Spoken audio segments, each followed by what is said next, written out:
नमस्कार दोस्तों।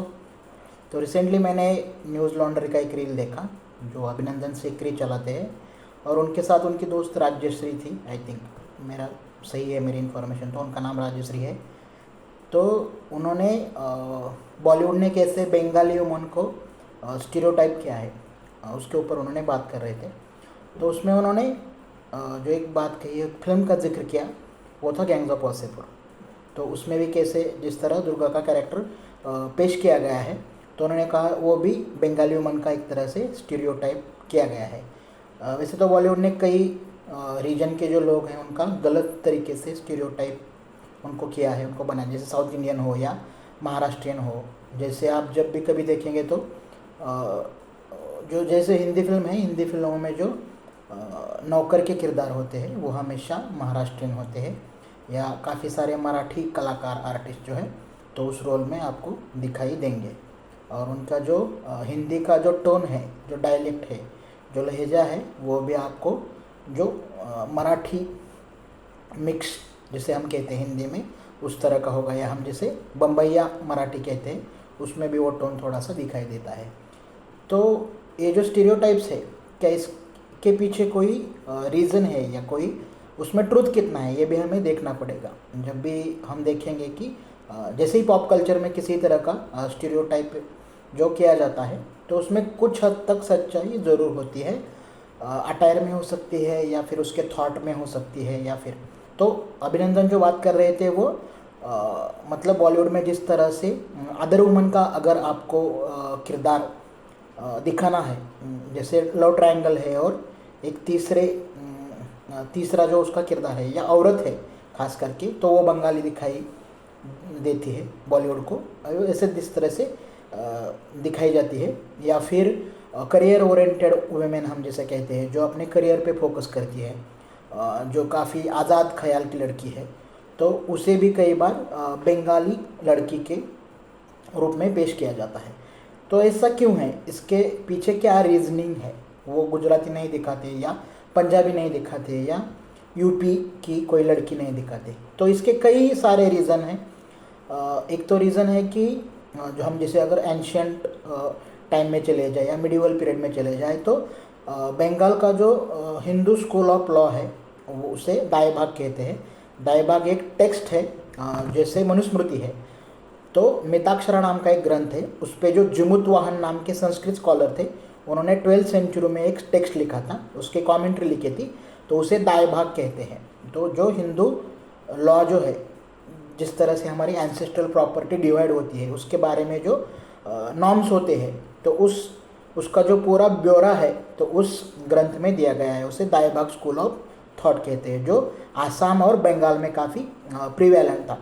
तो दाई भाग के अनुसार जब भी किसी मर्द की डेथ हो जाती है तो उसकी जो प्रॉपर्टी है, उस प्रॉपर्टी का कुछ हिस्सा उसकी विधवा को, उसकी बीवी को दिया जाता है, या कुछ हिस्सा उसकी बेटी को भी दिया जाता है। जैसे नॉर्थ इंडिया में बंगाल और आसाम छोड़ के ज़्यादातर है जो वो मनुस्मृति प्रेवेलेंट है, और मिताक्षरा जो है, जो याज्ञवल्क्य स्मृति की कमेंट्री है, उस मिताक्षरा के ऊपर जिमुतवाहन ने दाई भाग नाम की एक कमेंट्री लिखी थी। तो अलग अलग स्मृतियाँ हैं, जैसे नारद स्मृति है, देबल स्मृति है।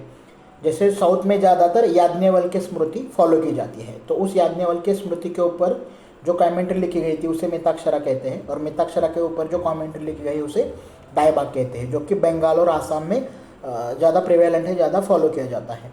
तो आपको ऐसा दिखेगा कि सती की जो प्रथा है वो पूरे नॉर्थ इंडिया में थी या महाराष्ट्र में भी थी, पर वो ज़्यादा प्रिवेलेंट बंगाल में थी मॉडर्न टाइम्स में, क्योंकि वहाँ पर जब कोई मर्द की डेथ होती है तो उसकी प्रॉपर्टी, एंसेस्ट्रल प्रॉपर्टी हम जिसे कहते हैं, या इनहेरिटेंस हम जिसे कहते हैं, उसका एक हिस्सा है जो उसकी बेवा को जाता है, उसकी विधवा पत्नी को जाता है।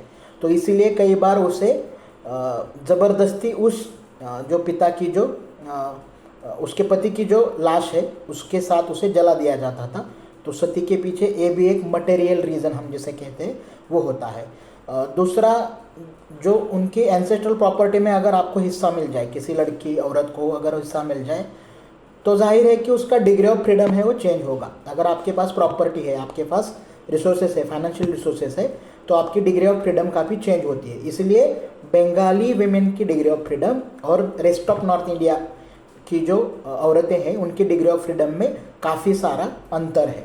इसलिए आपको हमेशा दिखाई देगी कि Bengali woman rest of the north India के तुलना में काफ़ी आज़ाद पसंद या काफ़ी हम जैसे आज़ाद ख्याल या अपने अधिकारों के प्रति काफ़ी सजग दिखाई देती है। ये हम उस हिसाब से देख सकते हैं। उसका दूसरा एक रीज़न है, जब ब्रिटिश यहाँ पे आए तो उन्होंने जो पहला गर्ल्स एजुकेशन की जो शुरुआत की वो हम देख सकते हैं वो कलकत्ता से हुई।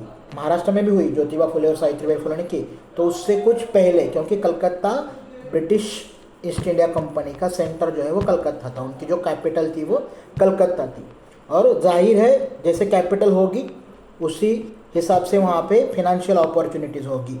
तो जिस फिल्म की आप बात कर रहे थे अभिनंदन जो, तो उन्होंने गैंग्स ऑफ वासेपुर में दुर्गा का जो किरदार है उसके बारे में कहा, तो वो स्टीरियोटाइप नहीं है, उसके पीछे रिसर्च है। क्योंकि बिहार के जो लोग काफ़ी सारा पलायन करते हैं फाइनेंशियल अपॉर्चुनिटीज़ के लिए, तो उनकी पहली जो चॉइस थी वो कलकत्ता थी, क्योंकि Calcutta British east India company की पहली कैपिटल थी। तो कई सारे बिहार के जो लोग हैं वो कलकत्ता जाते थे अपनी फाइनेंशियल अपॉर्चुनिटीज़ या काम के लिए।